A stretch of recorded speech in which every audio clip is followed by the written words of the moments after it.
These are the interviews from Chat City on Preston FM. Don't forget, our show is live weekdays from 10 till noon. Tune in and become part of our family. On the phone, I've got Stacey Stothard from the Skipton Building Society. Good morning, Stacey. Hi, Brian. Hi, how are you doing? I'm very well, thank you. Lovely sunny day. Are you in Skipton or are you in Preston? I'm in Skipton today, actually. We're at sunny Skipton. And it's sunny Preston as well, so Good. Yeah, brilliant.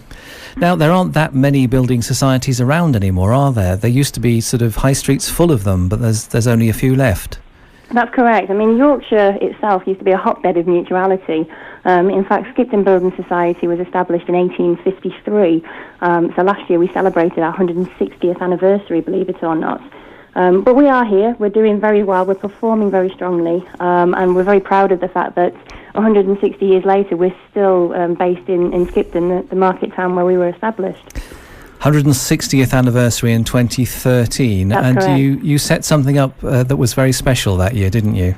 We did, yeah. Well, we've been speaking a lot to community groups in the communities across the UK, and we know that some community groups, clubs, and organisations really do struggle for funding. Perhaps they're not as successful as some of the bigger groups and charities that seem to have a lot more access to accessing funding. So as part of our 160th anniversary, we wanted to commit to giving something back to the communities where our branches are. And we set up something called grassroots giving. Now, grassroots giving is a community funding stream that is specifically for small and even tiny community groups, ones that are predominantly run by volunteers that get little or even no cash at all from anywhere else.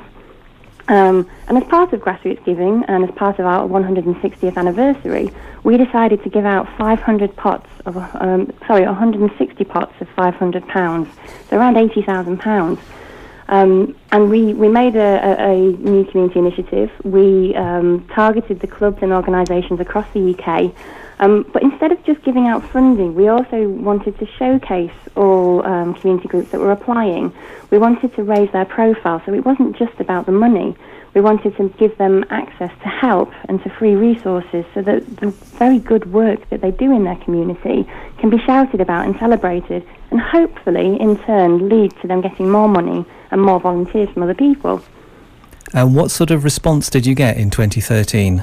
Well, you know what, Brian? We weren't too sure what to expect. It was a new initiative for us.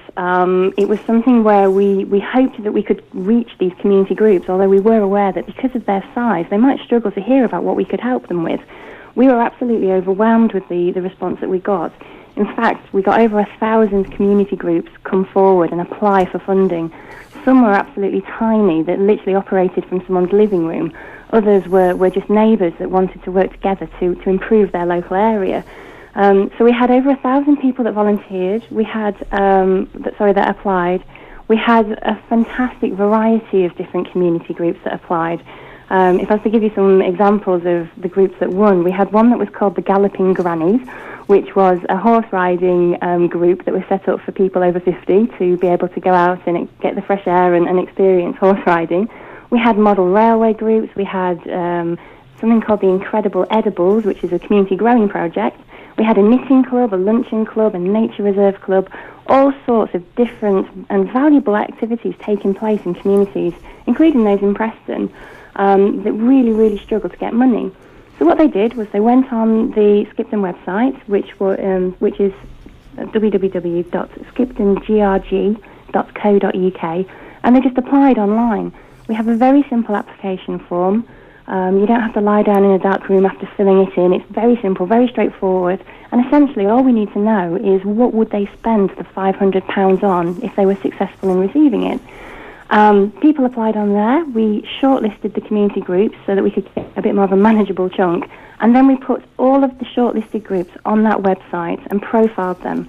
So not only was that helping raise their awareness, but it was really, really about spreading the word and making people in that community see exactly what was happening in their own area.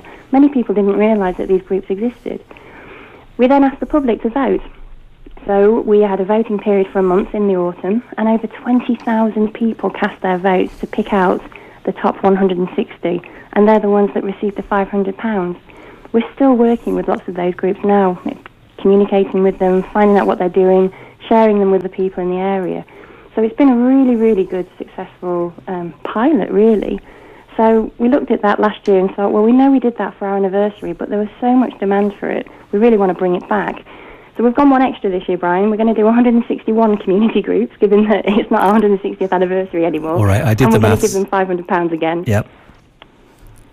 So 161 groups are going to receive £500 each. That's correct. When does the scheme start and who qualifies? Is it just community groups? It's basically not open for registered charities. And the reason it's not open for charities is because Skipton Building Society has its own charitable foundation. So we already support charities in the community. The people that are eligible are small, grassroots community groups, clubs and organisations. So we had such a range of people that applied. We had brownies and scouts groups. We had sporting groups. We had lots of cricket, football, bowling groups that applied, wanting the money to help plough back into their club. We also had community groups in the sense of neighbours and streets and voluntary allotment associations.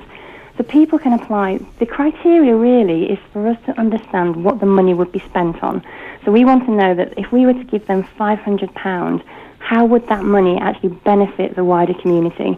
So we don't really want it being spent on producing marketing material, for example, or paying people's wages. What we want to know is if we gave somebody £500 and it would help be ploughed into the club, which would potentially, train up more people, encourage more volunteers, be spent on something that would physically keep that club running, then that's fine and we can do that. We have over 100 branches across the UK at Skipton Building Society, including many in the North West region, so people are more than welcome to visit the website or to pop into their local branch and speak to members of staff as well. We're also very active on social media, and we've got a special Twitter hashtag which was @SkiptonBS_GRG. Any community groups that are on social media, we're doing a lot on social media to help promote them. New for this year, Brian, is something called Project Dirt as well, which is a social network that's been set up specifically to help community and voluntary groups from around the UK. It essentially helps them get better connected with one another and their own communities. So on Project Dirt, we've set up a grassroots giving cluster, which is basically a hub for all the grassroots giving followers, and it connects the winners and future applicants from around the country. Essentially, it allows them to promote their events, to share knowledge, to learn from each other, to recruit and manage volunteers. Lots of really important things that people need to do when they have a community group but possibly don't know where to start. It can be accessed for free from projectdirt.com and look under grassroots giving. And again, people can get that access to that free resource just by clicking a mouse. So it's for community groups, it's not for registered charities. That's and you don't qualify for funding for things like rent, salaries, insurance, marketing.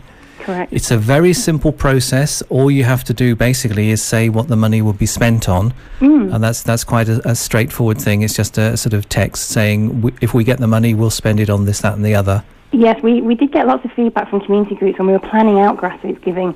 And many of them that have previously tried to access funding from other funding sources, be it national or at a regional level, say that the application process can be somewhat mind-boggling at times. They ask for certain information that they really don't know where to start with. For grassroots giving, we appreciate that a lot of the people are volunteers. They don't have degrees in finance or how to run organisations or know the intricacies of project management, and we deliberately keep our application form simple so that people can just literally tell us what the money would be spent on and what impact it would have on their community group and the wider community at large. So nice and simple. I presume that people don't have to be Skipton customers? No, not at all, definitely not. The whole point about this is that Skipton is 161 years old now, and we just want to give something back to the communities where we operate. Our members live and work out there, and people who might be future customers or not even Skipton customers are eligible to apply. It's definitely not a condition of that, so it's open to anybody. Now, it's often the case when people apply for funding that they will make multiple applications because, you can frame your application in different ways, and sometimes funders will reject applications because it's not actually worded the right way with the right outcomes. Can people make more than one application to you? We prefer it if they made just the one. All the applications are done online. However, if we can see that an application looks strong but potentially hasn't been worded correctly, we're not just machines, we will ring them up. So if they put their contact details on the bottom, we can get in touch with them and just say, look, we think we know what you're getting at on here, but can we just check a few things? And we did that quite a lot last year. So, yeah, we're humans at the end of a phone, so if we see something, we'll just ring them up and just check to make sure. Preferably with just like one application from one group, the most important thing that they want to spend the money on. We'd prefer that the £500 that they apply for would be spent entirely on that one project. So, for example, we'd rather not have somebody that's trying to raise £30,000 and the £500 will go towards that, because it's something that could be a long, long way off. Instead, we were looking at the smaller community groups that with that £500 they can complete something with it. And your website's got lots of resources on as well. It has, yeah. Again, when we were looking at grassroots giving, we didn't just want to make this about money. We wanted to make sure that everybody who applied, even if they weren't successful, was able to benefit from the grassroots giving scheme. So it's not just about handing out £500 in cash. On the website, skiptongrg.co.uk, people can go on there and download free resources. Now, we created these with the help of lots of people from the voluntary and community sector. So there's a host of very short but handy downloadable guides, including how to manage volunteers, how to look after money, how to generate marketing and PR, how to spread the word about your cause. There's even hints and tips on social media and people management, things about looking at different insurances that you might need. So all these little things are bite-sized chunks of information, so you don't even have to apply for the scheme to be able to access that. It's just, again, about us being able to use what we've accumulated through our many, many years of supporting the community and popping it on the website for people to download. And you're very enthusiastic about this, aren't you? Well, I was involved in it last year. I suppose this is my baby. We set it up last year, and it was quite an interesting process trying to understand what we could do to make such a positive impact in the community. Like I said, at Skipton Building Society, we do support lots of charities through our charitable foundation, so we really wanted to make sure that people at a grassroots level aren't forgotten. They may have a quiet voice, but often the impact of the work that they do stretches so far and makes such a positive difference to their community that they should be recognised. And to them, £500 is a lot of money that can be spent on so many things. I remember one of the applications that came through last year where it was a row of, I think it was a street in the Yorkshire area, and it was a row of terraced houses, and the neighbours had all clubbed together because there was quite a lot of elderly people that lived there, and their front gardens were a little bit unkept because they couldn't do the gardening, and they applied for money to be able to purchase equipment so that they could do a community garden on their street, so that they could tidy up the area and make it look pretty. And things like that, you just realise they're absolutely wonderful, and it really just does show true community spirit. And of course, not everybody will get the £500, but they do have an opportunity, don't they, to showcase themselves on your website? Absolutely, yeah. Well, one of the reasons why we set up the social media feed was for that very reason, Brian. So we know that some community groups are more active on social media than others. We interestingly found out that after doing the first round of grassroots giving, we surveyed all the people that were successful, and many of them actually said that they weren't on social media prior to applying to the grassroots giving scheme, but they spoke to younger members of their community groups and got shown how to work it, and now they're absolutely masters at it. So we set up the Twitter feed, and if anybody who's familiar with Twitter just searches for grassroots giving or SkiptonBS_GRG, they'll be taken to our Twitter page where it's got so much information about the scheme. It also works very well to try and connect communities to make sure that even the smallest people with the quietest voices are shouted about and their successes are raised. So we have the grassroots giving resources. We have the actual website itself has a whole host of information, including the key deadlines and time frames. We also have the Project Dirt website, which I mentioned earlier on, and now the social media. So we do everything we can for people that even if they're not successful, they can hopefully find it worthwhile. What we also do for the community groups as well is, because we've got so many branches across the UK, we'll make sure that our branches are very, very engaged in grassroots giving too. So we'll help with the branches by raising awareness of community groups in their area. We'll help inform the local media of any community groups that have been shortlisted, and we'll do all that for people so that we really, hopefully, are providing them with a new platform to tell people about the great work that they do. Now, I was right. I've got thousands more questions to ask you, but I don't really have time for that. I was writing down the website and the Twitter feed and the Project Dirt thing, but I only got the Skipton website, the grassroots giving website, which is skiptongrg.co.uk. That's correct. Yeah. And the Twitter feed is at SkiptonBS_GRG. And Project Dirt, you mentioned. The Project Dirt one's the new one, so I'd really encourage people just to have a look at that, even if they're not actually on there. So if they go to projectdirt.com/cluster/grassroots giving, and there they'll be able to take a look at all the other community groups that have signed up so far. We've got a load of them on there, which is really brilliant. And they just talk about things that are working well for them in their community. So there's a great opportunity for people to share information and ideas and really celebrate the work that volunteers and community groups do. Stacey, lovely to talk to you. Pleasure. Thanks very much indeed. Thank you, Ryan. Bye-bye. Thanks for listening. We hope you've enjoyed the interviews as much as we have. Why not give us a tweet at ChatCityBFM?